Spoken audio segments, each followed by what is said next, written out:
पहिलोपल्ट मैले गीत रेकर्ड गर्दाखेरि मेरो पहिलो एल्बम मेरो छोरी स्वस्तिका र मेरो पहिलो एल्बम चाहिँ मिक्सेन होइन मिक्सेन एल्बममा रहेको पोगिरो चुम्से थाङदाङ पोगी भन्ने एउटा गीत पहिलो मेरो रेकर्ड हो।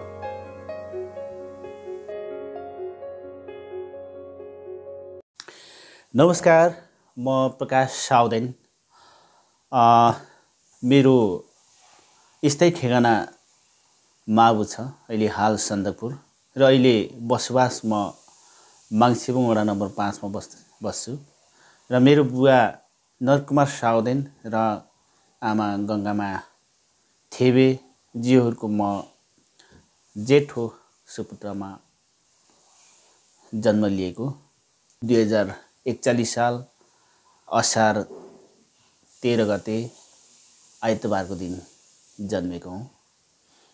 मेरो बाल्यकाल अवस्था कसरी बित्यो भन्दाखेरि बाल्यकालमा त्यस्तै त हो नि, सानो छँदाखेरि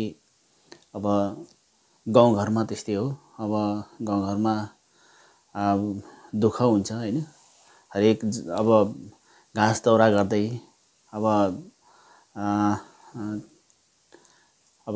स्कुल जाँदै त्यस्तै गरेर नै बित्यो बाल्यकाल अवस्था चाहिँ। मेरो औपचारिक शिक्षा चाहिँ मेरो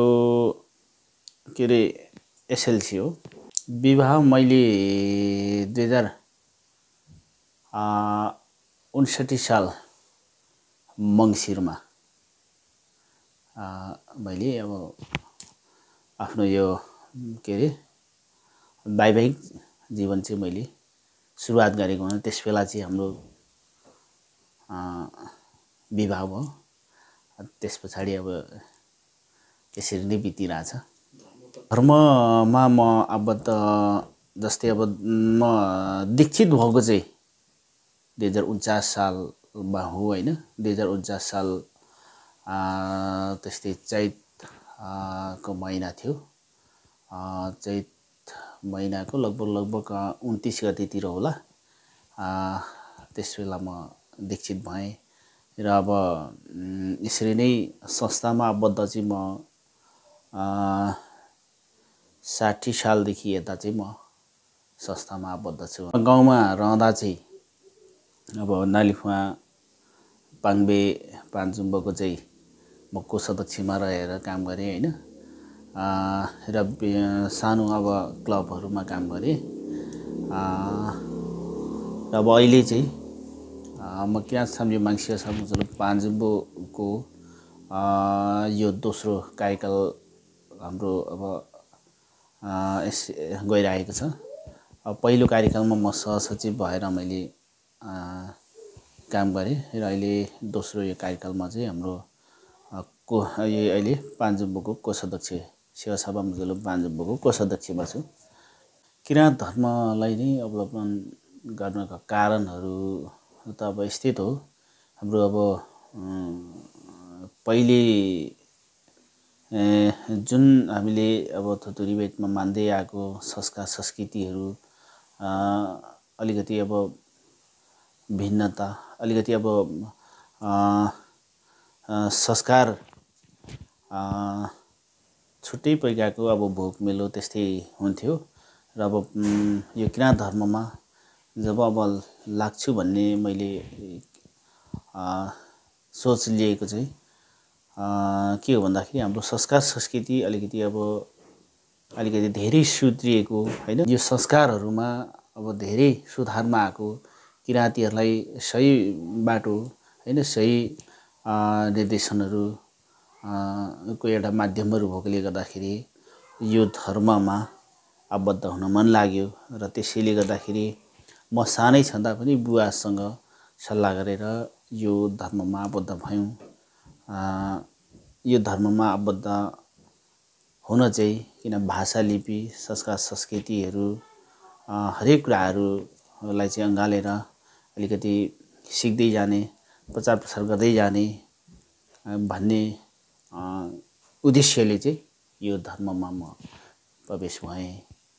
अनि यसरी नै यतिखेर सामान्य रूपमा केही कुराहरू यो धर्ममा प्रवेश भएर पनि सिक्ने क्रममै छौँ भन्नुपर्छ।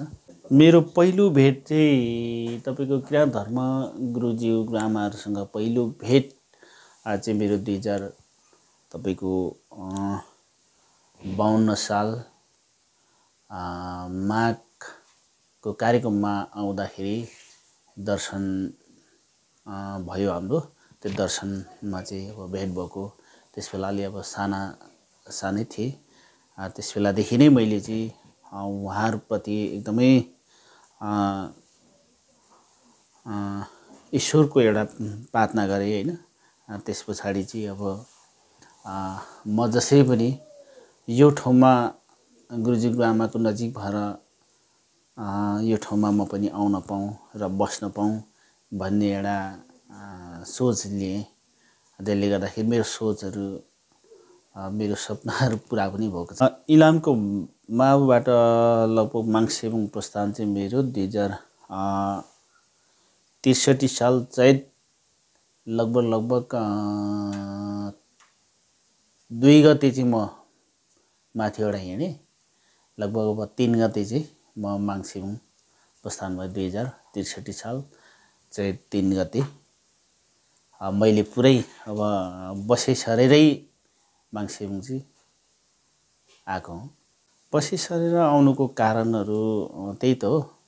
अब मैले अघि पनि भने होइन, अब यहाँ आएपछि केही कुराहरू सिकिन्छ। अब गुरुआमाको केही कुराहरू सिकिन्छ। महागुरुको दर्शनहरू अब सुन्दाखेरि केही ज्ञान गुणको कुराहरू अब प्राप्त हुन्छ र गुरुजी गुरुआमाको वर्तमान गुरुजी गुरुआमाको केही अब सेवाखानहरू प्राप्त भयो। केही यहाँ आएपछि केही ज्ञान प्राप्त हुन्छ होइन र आफ्नो अस्तित्वप्रतिको एउटा विविध कुराहरूमा पनि अलिकति अब हामी अगाडि बढ्न सकिन्छ भन्ने हैसियतले नै माङ्सेबुङ आइयो। र यहाँ आउनुको कारण मैले केही पनि सोच लिएँ भने यहाँ आएर छोराछोरीलाई भाषा लिपि आफ्नो संस्कार संस्कृतिहरू होइन यी कुराहरूलाई पनि सिकाउनुपर्छ भन्ने उद्देश्यले पनि म यहाँ आएँ। म आफै पनि यहाँ आएर केही कुराहरू सिक्छु भन्ने उद्देश्यले आएँ। अब यहाँ आएपछि पनि अब यस्तै हो। अब भाषा लिपिहरू त सिकियो होइन, अनि मुन्धुमको कुराहरू पनि सिकियो। सामाजिक मुन्धुमहरू पनि अध्ययन गर्न सिकियो र अहिले कर्म संस्कार खाजुङको विषयको कुराहरूलाई पनि अब थोर बहुत हामीले यहाँ आएपछि नै सिकियो। अहिले अब सामान्य हामी गर्न सकिन्छ। अब सेवासावाहरूले अब भक्तजनहरूकोमा सेवा गरिदिँदाखेरि पहिलो कुरा सिकाउनु पर्ने कुराहरू त अब यही कर्म संस्कारहरू धर्म दर्शनको बारेमा नै हामीले थोर बहुत उहाँहरूलाई केही जानकारी त गराउनु पर्छ। उहाँहरूलाई दीक्षित गराउँदाखेरि हामीले दिनुपर्ने मन्त्रहरू दिइसकेपछि अब हामीले कतिसम्म यो धर्ममा आबद्ध भइसकेपछि यो धर्मको मेन नियमहरू हुन्छ होइन। यहाँ आबद्ध भएपछि त्यो नियमहरू हुन्छ। नियमहरू कतिसम्म पालन गर्नुपर्ने त्यो कुराहरू सिकाउनुपर्छ। जस्तै खानपानदेखि लिएर होइन कर्म संस्कारहरू गर्दाखेरि र अब बोलीचालीदेखि लिएर हरेक कुरामा नियमहरू हुन्छ। त्यो कतिसम्म गर्ने कतिसम्म नगर्ने भन्ने कुराहरू हामीले सबै उहाँहरूलाई होइन यो शब्द दीक्षित गराउँदाखेरि चाहिँ ती कुराहरूलाई हामीले उहाँहरूलाई चाहिँ सिकाउनु पर्ने हुन्छ। त्यसले गर्दाखेरि अब धेरै कुराहरू पर्छ होइन। अब यो विधि विधानको कुराहरू धेरै छन्। अब यो कर्म खाजुङ विषयदेखि लिएर हरेक कुराहरू सिकाउनु पर्ने हुन्छ। अब त्यसरी नै अब अहिलेसम्म सिकाइरहेको अवस्था चाहिँ त्यही नै छ।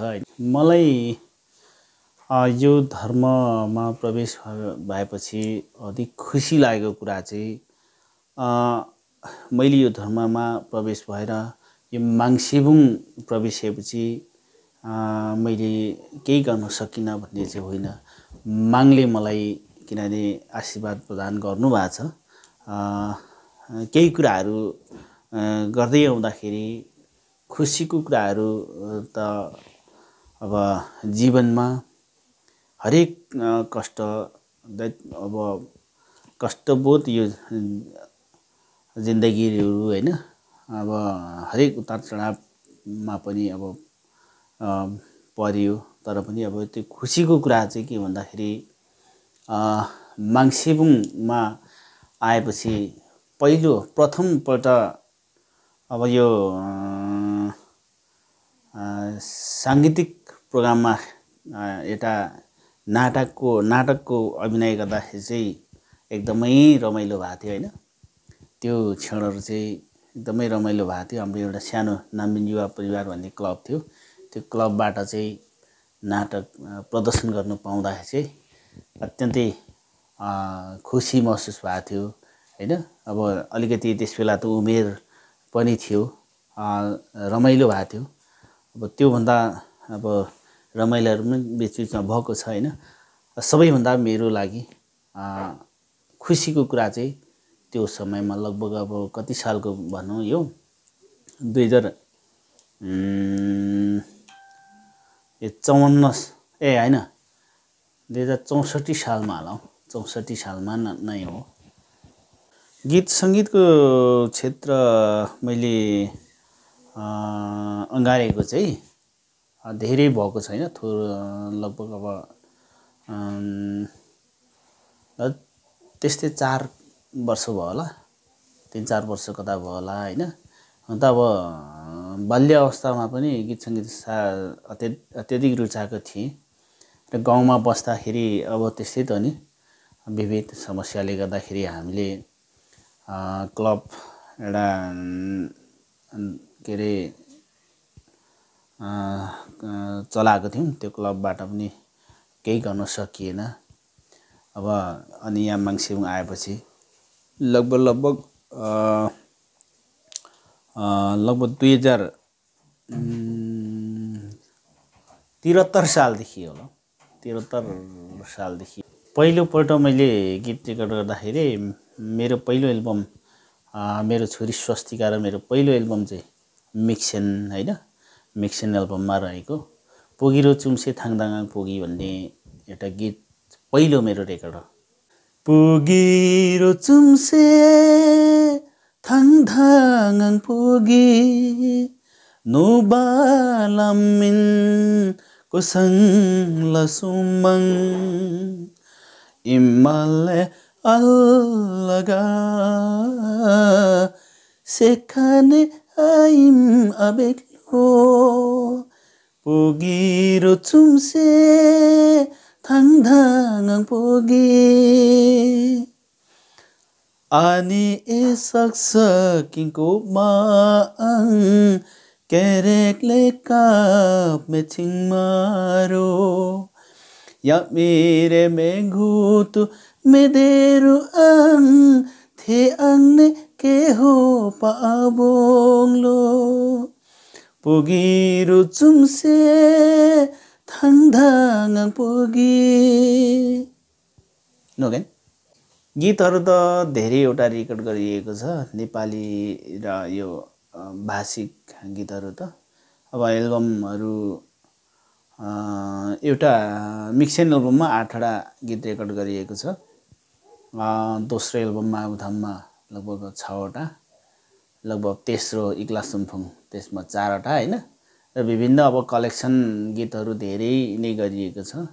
अब चल्नु त चल्या छैन, अब गर्नु त गरिएको छ, सङ्घर्ष नै छ भन्नुपर्छ सङ्गीत क्षेत्रमा पनि। पेसा त मेरो लगभग अब 10 वर्ष भयो होला मैले धातु सम्बन्धी नै मैले अहिलेसम्म पेसा चलाउँदै आएको छु होइन। जस्तै अब यो पत्थरहरू, बहुमूल्य धातु जस्तै रुबी, निलम, पोखराज, टोपाज होइन, पन्नादेखि लिएर हरेक राशि अनुसारको पत्थरहरू नै हो मैले अहिले बेच्दै आएको भनेको। त्यसमा साथमा चाहिँ अब पूजा सामग्रीहरू भयो होइन, त्यस्तोहरू पनि मेरो पेसा, यसलाई नै मैले चाहिँ पेसाको रूपमा चाहिँ आजीवन त मैले लिएको छु। भोलि मेरो पुस्ता आउँदो पिँढीहरूले पनि त्यही व्यवसायलाई अँगालोस् भन्ने मेरो लक्ष्य छ। किन मैले कम्पनी पनि दर्ता गरिसकेको छु। मेरो कम्पनीको नाम हो ओत माङलुङ मल्टिपर्पज प्राली। यो कम्पनीले चाहिँ तपाईँको कदेखि ज्ञसम्मको उद्देश्यहरू राखिएको छ। पसल मेरो अहिले यसको अफिस चाहिँ माङसिबुङ, यो आफ्नै घरमा मैले अफिस खडा गराएको छु होइन। अनि सम्पर्कको लागि चाहिँ मैले दमकमा पनि अफिस राखिरहेको छु। अहिले 2 ठाउँमा अफिस अब खोलेको छु। पहिला चाहिँ मलाई धेरै अब गाह्रो थियो होइन। अहिले चाहिँ अब विज्ञापन भयो, हरेक क्षेत्र अब चिन्दै लग्यो होइन। त्यसले गर्दाखेरि अहिले चाहिँ अब डिमान्ड पनि ज्यादै आइरहेछ। मैले अब पुर्याउनु सकिरहेको छैन, तर डिमान्ड आउँदैछ अहिले चाहिँ। यो चाहिँ अब विभिन्न ज्योतिषहरूसँग पनि सम्बन्ध कायम गरेर ज्योतिष अब त्यहाँ ज्योतिषहरूलाई पनि ट्रेनिङ दिएर यसलाई चाहिँ अब अलिकति तीव्र रूपमा लाने भन्ने मैले सोच बनाइरहेको छु। अब माग्ले कतिको साथ दिने हो होइन। अहिले तपाईँको 4 जनाको परिवार छ। मेरो छोरी 1, छोरा 1 र श्रीमती म मात्रै छौँ। अब अन्य अब परिवार त गाउँमै छन्, भाइ बहिनीहरू होइन। अब मम्मीहरू गाउँतिरै हुनुहुन्छ। जीवन जिउने क्रममा त किनकि त्यस्तो हरेक किसिमको उतार चढावहरू त भइ नै रहन्छ होइन। अब बाल्यकालमा पनि त्यस्तो समस्याहरू भोग्दै आएको नै हो होइन। हरेक पीडाहरू भोग्दै आएको हो। अहिले पनि सङ्घर्षको क्रममै छौँ होइन, क्रममै छौँ। अब मलाई लागेको मेरो जीवनमा हरेक सङ्घर्षमा पनि अत्यन्तै कठिन लागेको मेरो सङ्घर्ष चाहिँ तपाईँको माङसेबुङ आएपछि अत्यधिक यो नौलो ठाउँमा सङ्घर्ष गर्ने क्रममा चाहिँ दुःखलाग्दो घटनाहरू पनि भएको छ होइन। एकदमै दुःखलाग्दो घटनाहरू पनि भएको छ होइन। त्यो घटनाहरू त नभनौँ होला, दुःखलाग्दो घटनाहरू पनि भएको छ। किनभने यो नौलो ठाउँमा दुःख गर्नुपर्दा अब पहिला त अब चिनजान थिएन होइन, कसैसँग इष्टमित्रले चिनेको थिएन। अब जति पनि गाउँदेखि लिएको सम्पत्ति खाँदै बस्यो, त्यो सकेपछि के गर्ने कसो गर्ने एकदमै समस्या भयो क्या। अनि यहाँ आएर त दुःख गरिएको छ, हरेक सङ्घर्ष पनि गरिएको छ। तर पनि दुःखलाई पार गर्दै गर्दै यो अवस्थामा छौँ। अब 10 वर्ष जनयुद्धकालमा चाहिँ किनकि किराँत धर्मावलम्बीहरूलाई चाहिँ ठाउँ ठाउँमा निकै नै गाह्रो थियो। किनभने धेरै गाह्रो थियो। हुनु त यो माओवादी पार्टीको नीति नियम त यो नहुन सक्छ। व्यक्तिगत रेसिपीले गर्दाखेरि पनि अब यो किराँत धर्मसँग अलिकति अब सम्बन्ध अलिकति नराम्रो भएको हो कि मलाई लाग्छ होइन। किनकि हामी गाउँठाउँमा बस्दाखेरि चाहिँ माओवादी पार्टीका साथीहरू आउँथ्यो। हाम्रो धर्मलाई पटक्कै मन पराउँथेन। त्यो केही कारणले गर्दा हो भन्ने कुरा चाहिँ अब हामीले यकिन गर्न सकिएन। तर किराँत धर्मावलम्बीहरूलाई चाहिँ अलिकति गाह्रै थियो। हाम्रो जुन माग्निसाहरू रोपिन्थ्यो, त्यो माग्निसाहरूलाई पनि अब उखाल्नु लाकै हो होइन। अनि घरमा आएर धम्की गाली गलौज पनि गरेकै हो। अन्त अब मैले त टेडिनँ। अब माओवादीहरूसँग लडेरै पनि मेरो त बाटोको छेउमै हो। मैले त अब माग्निसाहरू उखालिनँ। धेरै साथीहरूले गाउँको भक्तजनहरूले डरले उखाले पनि होइन। तर मैले चाहिँ उखालिनँ। निकै गाह्रो थियो। अब हामी आइसक्दा लगभग अब एक खालको पीडा त थियो नै। तर किनभने म माङसिबुङ आइसक्दा चाहिँ युद्धविराम भइसकेको थियो होइन। त्यसले गर्दाखेरि त्यति समस्या त भएन। तर गाउँमा चाहिँ पेलिरहन्थ्यो। अब पेले पनि अब कोही चिनेको अब साथीहरू पनि थियो। त्यसले गर्दा पनि अब हामीले भित्ती मिलाएरै अब बसेको थियौँ। ठाउँ ठाउँमा त धेरै असहजै थियो। धार्मिक कार्यक्रमको जागरण लिएर धेरै ठाउँमा गइयो हैन। तपाईको यो पास्तर ताप्लेजुङ अब इलाम तपाईको यो धनकुटातिर गइयो हैन। सङ्घसभा गइयो, भोजपुर गइयो, धेरै ठाउँमा गइएको छ। तपाईको पोहोर साल 3-4 वर्ष हुँदैछ तपाईको सोलुखुम्बुको एक जग्गामा पनि गइयो, सोलुखुम्बु गइयो, ओखलढुङ्गा पनि गइयो हैन।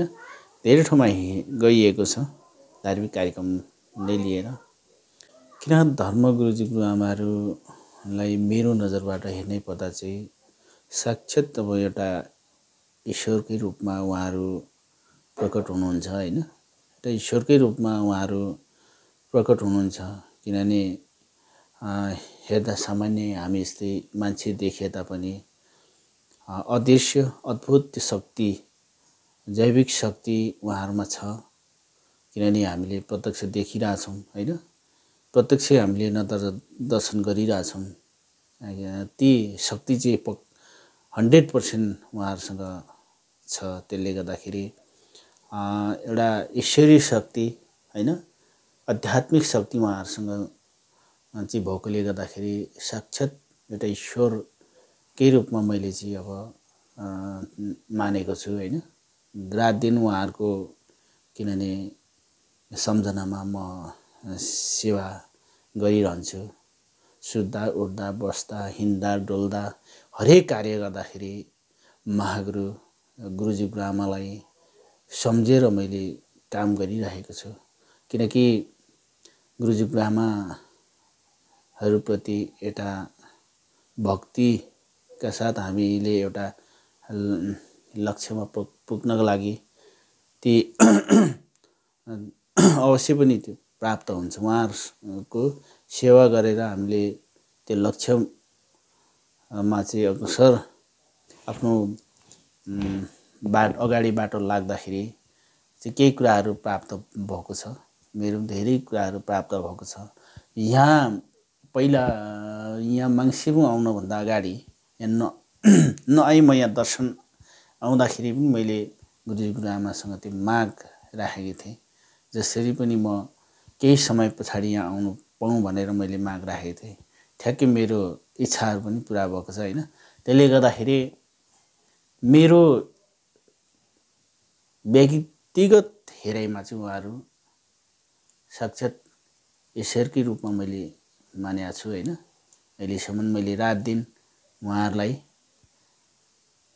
पुजेरै हिँडिरहेको छु। जीवनमा म अब पहिल्यैदेखि अब सानो व्यापार चलाउँदै आएको हो हैन। त्यसले गर्दाखेरि जीवनमा ठुलै सोच राखेको छैन। यस्तै हो जीवनमा अब धर्म कर्म अब गर्ने संस्था धार्मिक संस्थाहरूमा आबद्ध भएर काम गर्ने र अलावा आफ्नो व्यवसायलाई पनि अगाडि बढाउने र साङ्गीतिक अब यो लाइन पनि अलिकति रुचि भएकोले गर्दाखेरि यो साङ्गीतिक लाइनलाई पनि नछोड्ने यस्तै तरिकाले नै अब जीवनमा अगाडि बढ्ने भन्ने सोच लिएको छु हैन। अन्त्यमा अब सम्पूर्ण दर्शकहरूलाई केही कुराहरू बोल्दै जाँदाखेरि त्रुटि भयो होला। अब त्यसमा क्षमा प्रार्थी चाहन्छु। र यो मङ्सिबुङ खबर युट्युब च्यानलले मेरो केही कुराहरू अब जीवनको तिता मिठा यो कुराहरू चाहिँ एउटा दर्शक माझमा पुर्याउने एउटा अवसर दिनुभएकोमा मङ्सिबुङ खबर युट्युब च्यानलका म्यानेजर हाम्रो चुक्साई ज्यूलाई पनि यरी नोगेन धन्यवाद दिन चाहन्छु। र मङ्सिबुङ खबर युट्युब च्यानललाई सम्पूर्ण दर्शकहरूले हेरेर हाम्रो कार्यक्रमलाई हेरेर साथ दिनुहोला। र अन्त्यमा मङ्सिबुङ युट्युब खबर च्यानललाई लाइक पनि गरिदिनु होला, कमेन्ट पनि गरिदिनु होला र सब्सक्राइब पनि गरिदिनु होला भन्दै मेरो यो छोटो कुरालाई यही नै राख्न चाहन्छु। भेटमा फेरि भेटौँला। सेवारो।